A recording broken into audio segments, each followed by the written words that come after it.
So ayan, ka-out lang natin sa work at punta ako kay Rola ngayon. Ito yan si Rola ngayon, kasama natin.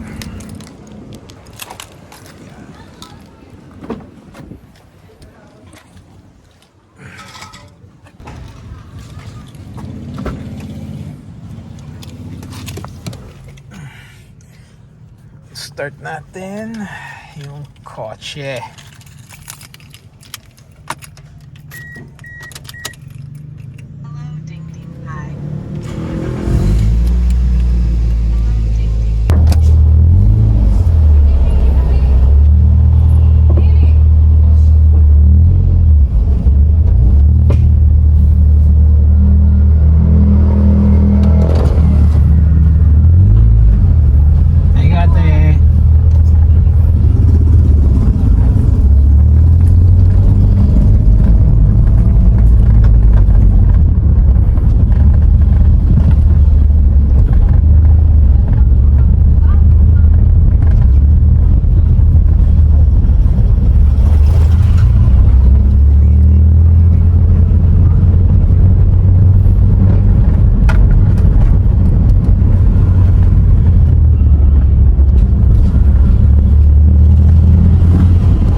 Magpapagas tayo sa petrol na kung saan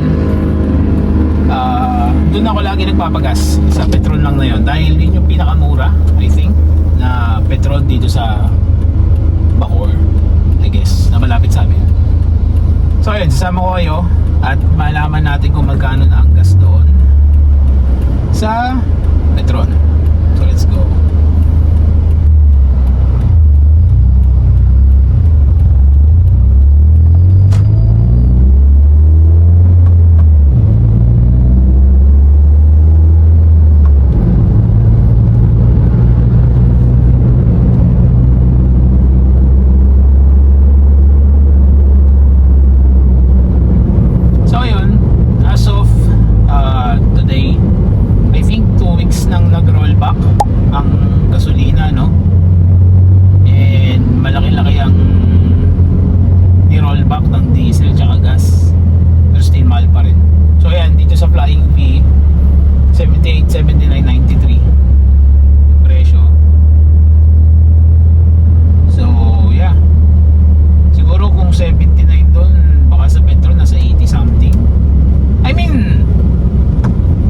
Din siya guys, diba? Ang mahal pa rin niya kaysa sa naabutan natin dati nang wala pang gera, diba?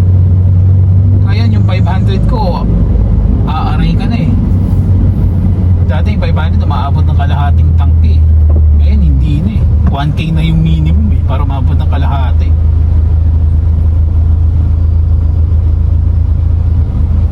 So tingnan natin, let's see.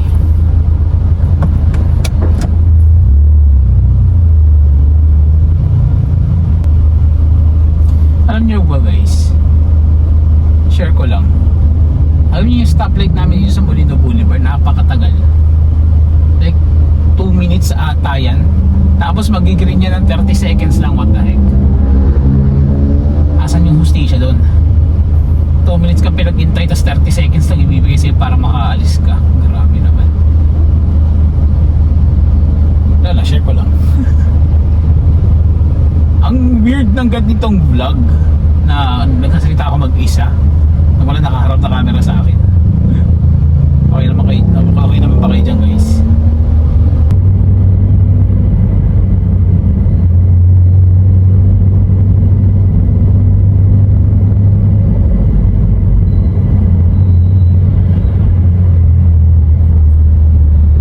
So dito madadaanan natin yung Samshell, which is baka makita nyo sa video nyo sa kanan banda. So tala natin kung magkano ang gas price sa Samshell. Let's see.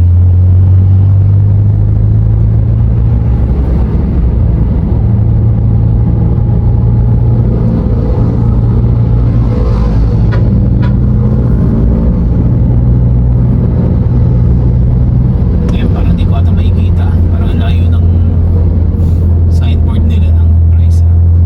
Meron pala dito.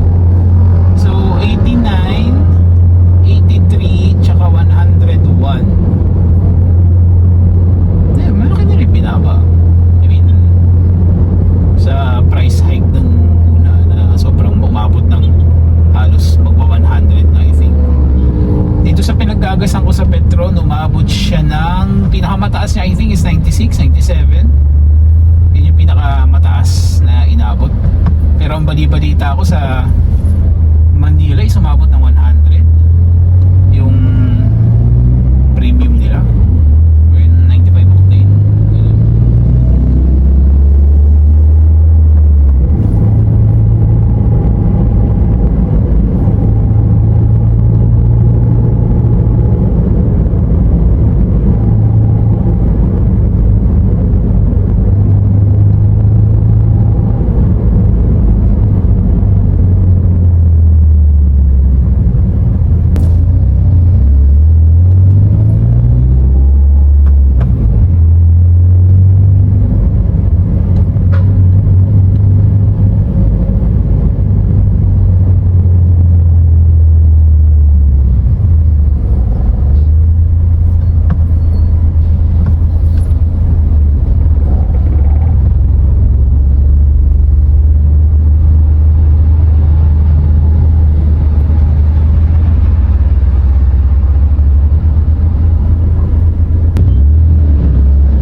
tayo sa Petron.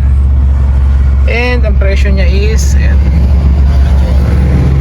ayan, 94 diesel max, turbo diesel 97, extra advance 80, XCS 81. Not bad. Ito yan sa Molino Boulevard. Yan, Petron. So ayan, medyo mahaba lang yung pila. Wait na lang natin. Ito, umusod na. Let's go. So ayan, as you can see, puno ang Petron. So ayan, si Rola. Apakadumi.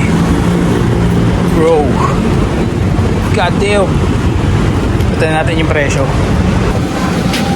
So ayan, naka-XS tayo. 95. So ayan, tapos nakargahan. So nagpakarga ako ng 1K. Ang pumasok ay 12.33 liters. Ayan, XCS 81.10. So yeah, konti na lang, hindi pa nag full tank. Aray ko. So yun, nakauwi na tayo at maraming salamat sa pagsama sa akin. And thank you nga pala guys sa 923 subscribers. Road to 1K, onti na lang. Konting hawak mo, ang beat na lang. So ayan, abangan nyo na lang yung mga next vlog ko dahil magwa-vlog ako ng mga car meets or car events na pupuntahan ko. So yun, hanggang dito lang itong video to. Don't forget to subscribe, like, and share. And see you on my next video mga tol. Peace.